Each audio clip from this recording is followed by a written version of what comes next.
Rüyalarım, rüyalarım,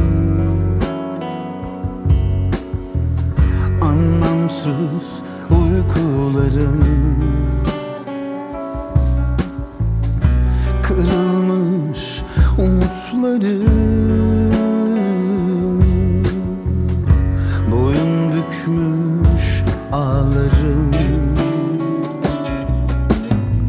Sen bana İnanmadın, inansaydın yapmazdın. Her günün akşamı bir gönül sancısı, sözlerinin açtığı kapanmaz değil yarası. Olmadı yerinde olmadı, bir umut vardı şimdi ne kaldı geriye? Hep senden sonrası yine aynı hikaye, aynı şeyler yine.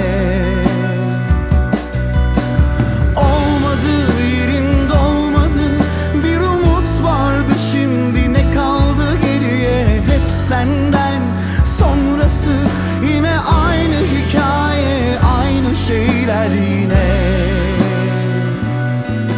Yine aynı hikaye, aynı şeyler yine.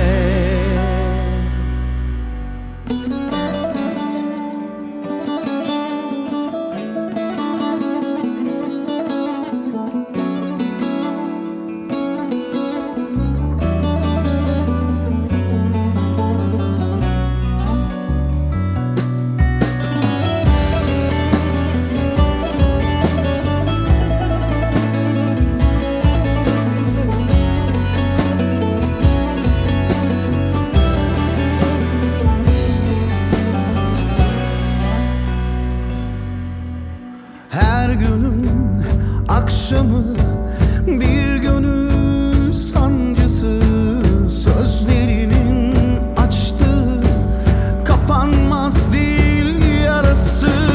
Olmadı yerinde olmadı, bir umut vardı şimdi ne kaldı geriye? Hep senden sonrası yine aynı hikaye, aynı şeyler yine.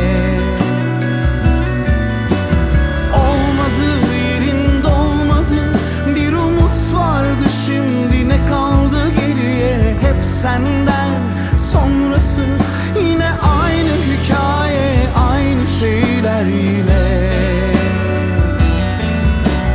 Olmadı yerinde olmadı, hep senden sonrası.